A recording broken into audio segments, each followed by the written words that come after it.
Let's talk about what you could call language therapy, or perhaps also in some cases, communication therapy. Sometimes people have a really serious language disorder or a communication disorder. So you can think, for instance, of aphasia, or you can think of autism spectrum disorder, where people may have difficulties communicating with other people in social situations. For those kind of cases, there has been therapy being developed. For instance, in the case of aphasia, people may have trouble speaking, so they may have trouble finding the right words to express their thoughts. Therapy has been developed for this, and also in VR. Same for autism spectrum disorder. So let's talk a bit about the advantages of VR in this case, but also the disadvantages. So again, of course, a clear advantage of offering therapy through VR in the case of those language and communication related disorders is that they can be delivered to you remotely. So you don't have to travel, for instance, to a clinic or to a doctor. In some cases, you may have trouble traveling. For instance, in the case of aphasia, this is typically caused by a stroke. So by brain damage, it may be difficult for you to travel to a certain clinic.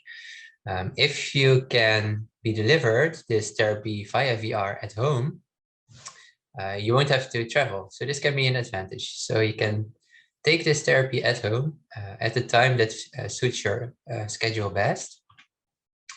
Related to this is that this therapy then is always accessible. So you just have to wear this headset, for instance. There are no waiting lists. You don't have to wait for half a year before your therapy can start. It's always accessible. And it also has a certain potential for group therapy. So for instance, in certain cases, it might be nice to start practicing your language or communication skills again in a group. So with several people who have gone through the same thing, the same event as you have gone through, to also reduce those feelings of social isolation. So you can sort of practice together, see that you're not the only one who has this disorder in this case. So that might be really nice. So everyone is in a different location, but virtually you're sort of in the same space, practicing things, interacting, communicating.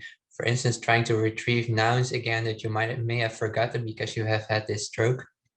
So also for group therapy, this might be easier than traditional methods, especially if you want to connect to people that live in completely different places. So if you have a very rare disorder, virtual reality might offer more opportunities than everyone meeting in a certain location, traveling for a very long time. So again, this seems all very nice, but what's always a good idea is to keep in mind that there are also all sorts of drawbacks, all sorts of disadvantages. In this case of virtual therapies. For instance, you can think of safety issues. So if you've had a stroke, if you have had some brain damage, it might not be such a good idea to place this headset on your head, right? Because your head is kind of vulnerable there. Related issue in relation to this headset is privacy, of course. For instance, if a therapy has been developed that only works with this Oculus Rift headset, this company, Oculus, has been bought by Facebook.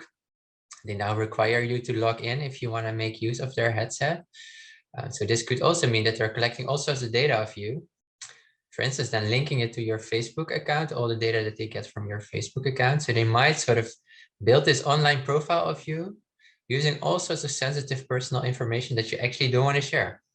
So also privacy is something to always keep in mind when you're thinking about those things. And there might be ethical issues.